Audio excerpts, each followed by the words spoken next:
Hi guys, my name is Paul and this is Paul vs. the Paranormal, and we're going to talk some gear today. Some of the equipment that I use on my paranormal investigations. So the first piece of equipment that I use, main one, is the camera that I'm filming on at the moment. That is a Sony AX53. It has Sony night shot, so you can film in infrared night vision, as they call it, which, you know, some people don't agree is actually night vision. We're not here to argue about that. We're here to talk about gear. So the camera itself, like I said, has a night shot, has a built-in infrared light. I also have an infrared light that I use on top. Very nice light, does its job. The next piece of equipment that I use would be the K2 meter. You've probably seen these on TV. They were primarily used mainly by ghost hunters. And back in the day, you used to have to stick a coin in to keep it turned on. And when some electrical equipment comes in contact with it, these light up.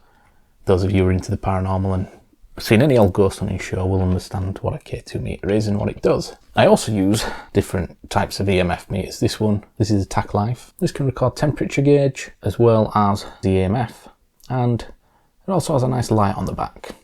So if you lost your torch, there you go, you've got this to hand. It does time out after a while though, so you can't just leave it on in a room and forget about it and it keep carrying on going. It will turn itself off. Next piece of equipment I use, I've got a laser thermometer. Basically gives you a readout of the temperature. It basically gives you a readout of the temperature. It gives you the temperature of the surface that you're aiming at, not the air in between. Another piece of equipment that I use primarily is digital recorders for trying to catch EVPs. I've got the Zoom H1N dual mics on top. You can alter the level of the mic there. You can also insert an external microphone to it and headphone port out as well, which I think all these digital recorders have headphone ports out, so you can stick your headphones in and listen back while on an investigation. Another piece of equipment that I always take with me on an investigation for spirit communication is the SB7 Spirit Box. I love it or hate it, you will get voices through. You will hear radio stations as well, so it's basically use your own judgment whether you think that is paranormal or not. For me, you know, I've used this and had answers to questions. Do you have a message for me? Hi? Which seems very coincidental, if it is a coincidence, but it could be a ghost. It could genuinely be a spirit. Like I said, love it or hate it, it's a decent enough tool. So other equipment that I use on an investigation, primarily, which is probably one of the main equipment that you should be using, is not taking with you the torch, a good old flashlight or torch, wherever you're from. This one has UV as well, has an ultraviolet light for when you want to have a look at a hotel room and be creeped out.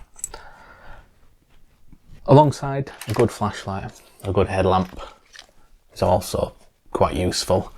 A good headlamp, ideally with rechargeable batteries as well. Not only for light, but for your own safety, because you don't want to be tripping over anything in the dark, because then you ain't going to be finding anything other than waiting times in an emergency room. Alongside that, a good digital still camera. Then there's the thermal imaging cameras. It comes in handy for seeing hot and cold spots.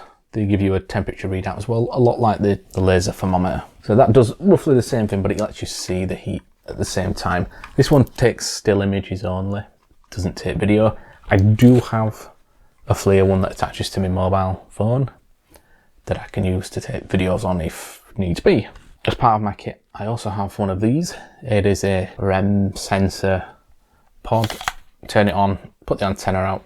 Anything gets close, interferes with the EMF field it gives off, will set the alarm off. It's almost like a motion sensor, but for the dead. So finally, laser grid, laser pen, whatever you want to call it. Shoots out a beam of light, green light, splits into multiple dots. This will allow you to see a spirit passing through. So there we are. That is some of the equipment I use on a paranormal investigation. If you have any equipment yourself that you prefer to use, let me know in the comments. I hope you've all enjoyed. Remember to like and subscribe. I've been Paul and this is Paul vs. the Paranormal. Until next time, have a good day.